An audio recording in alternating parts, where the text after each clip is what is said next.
Now here's where the script takes a bizarre turn and essentially turns into a completely different movie. This is also the point though where I find myself reinvested in the movie, but only to see how far they will go into campiness and logic that tests my intelligence. Max's horse they sent him out on dies, and Max passes out from exhaustion. Back at Bartertown, a completely random slave that Max had one 30-second conversation with gives a monkey a bottle of water, and the monkey walks through a pipeline and out of Bartertown. There's no explanation of how the slave met the monkey, and there's definitely no explanation of how this mystical monkey knows what he's supposed to do. But it wanders out into the desert anyway, and further displaying its magical powers, it finds Max. Max could have walked out any direction in a 360-degree radius. How did the monkey know where to go? A fully intelligent man would have like a 2% chance of finding him, but Magical Water Monkey knows exactly where to go. Also, how did this monkey dragging a bottle of water that probably weighs the equivalent of its body weight make it through the same desert Max passed out in without any food or water? I guess monkeys are immune to dehydration and heat exhaustion. The very next scene, Max passes out again after running out of water and falls over with the monkey in his jacket. I can only be left to assume when he fell over he crushed the monkey to death because we never see or hear from it again. Later that night, a strange woman wandering the desert finds Max and drags him to her home. Wait, so if he ends up passing out again and being helped by a human, why did the entire 5-minute sequence of being helped by a monkey have to exist? How did it service the movie? The only thing it helped accomplish is making me question my life choices that led me to watching this miserable piece of shit. Now, the young woman who finded Max takes him to her home in a valley with a lake.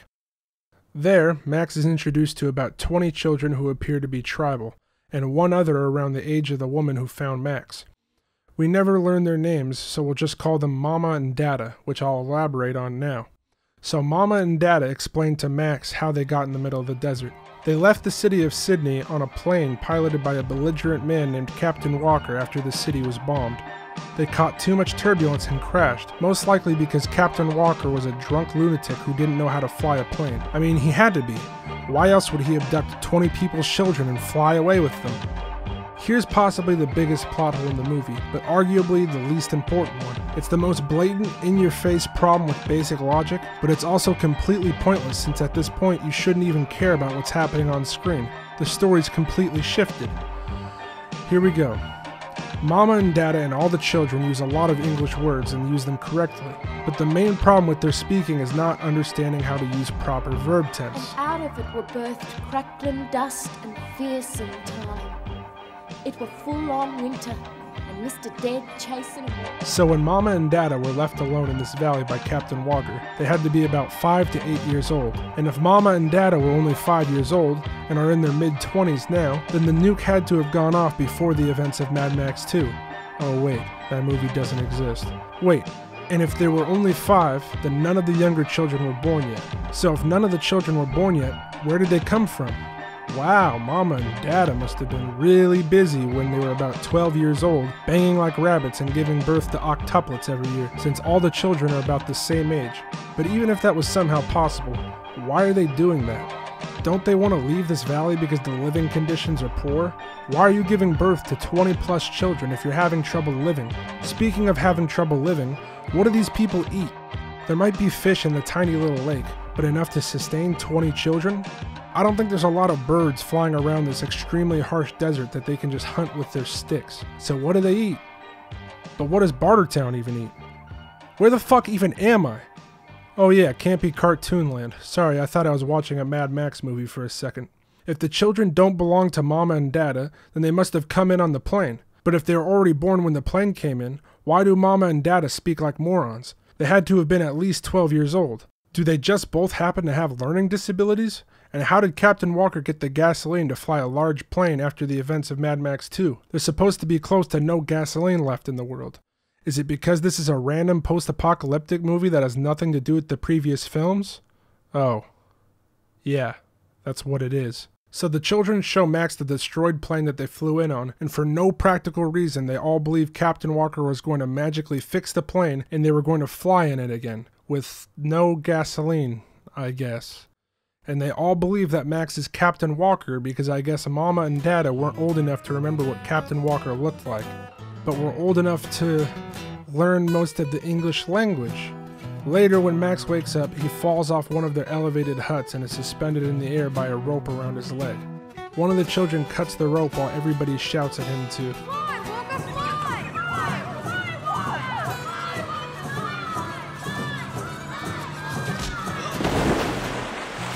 Wait, but they already explained they know and remember flying in on a plane. Why do they think Captain Walker is supposed to be Peter Pan now? It's almost like somebody wrote this script in one night because a producer wanted to start filming the next day. Whoever wrote this can't seem to remember what the movie's about. Their goal is to get to Tomorrowland, which is the city of Sydney. Wait, but it isn't Tomorrowland. It's a bombed city that's a pile of rubble. Why do you all want to go back there? Is it because the writing is lazy and just stealing the end of Mad Max 2? Yep. So then Max argues that he's not Captain Walker, and all the little retarded people are disappointed. So this prompts Mama to decide that they're gonna go wander into the desert and look for nothing so that they can do nothing.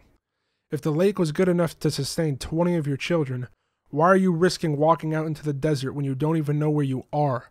Mama's brain isn't working too right. I think she's been hit a few too many times by Dada. Max explains to Mama essentially what I just said, that they're walking out to nothing and Bartertown won't accept them. Mama says Max has too much word stuff. The first place you'll find is a sleaze pit called Bartertown. Now, if the earth doesn't swallow you up first, that place sure as hell will.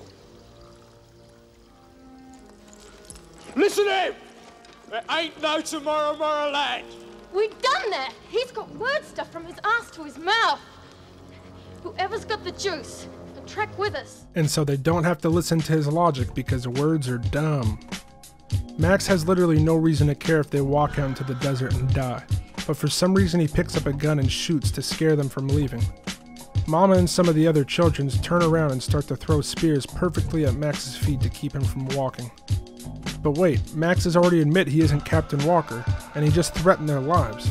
Why do these savage children not just kill Max? Why are they risking their lives by letting a strange man with a gun tell them what to do when they can just aim their spears at his chest?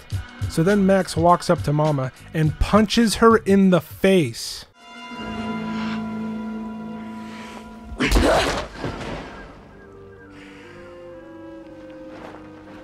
Sweet. Again, this is a problem with tone. Everything in this sequence has been campy and not to be taken seriously, but now women are being knocked out cold by strange men. Its only real purpose in the movie is to remind you you're watching an action film, because that very night, all the same people leave and go into the desert anyway. It's just as redundant as the magical water monkey scene. So Max is woken up by Dada and shown that Mama ran off, while all the little creatures are making some bizarre ceremonial noise.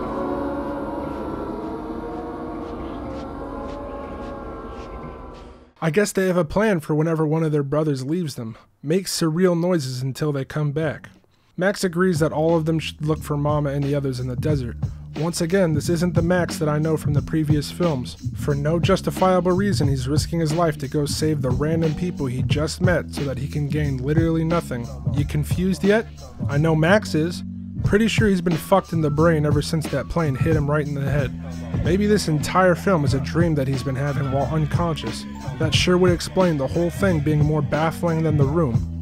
When they find Mama in the very next scene, one of the children is being swallowed up by dry quicksand. They throw him a cloth to grab onto and pull on each other, but fail to get him out.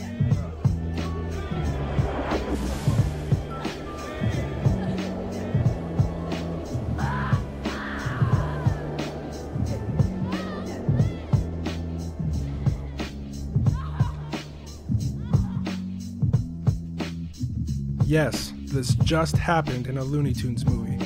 A child is buried alive and suffocated to death, probably having his tiny baby boy lungs filled with sand. Why did this need to happen? It doesn't add anything to the plot, and if it was supposed to remind us we're in a dangerous desert, it doesn't matter because the very next scene they find Bartertown. And when they finally arrive to that town, Wile E. Coyote gives his best performance of all time, the one the entire movie's been building up to.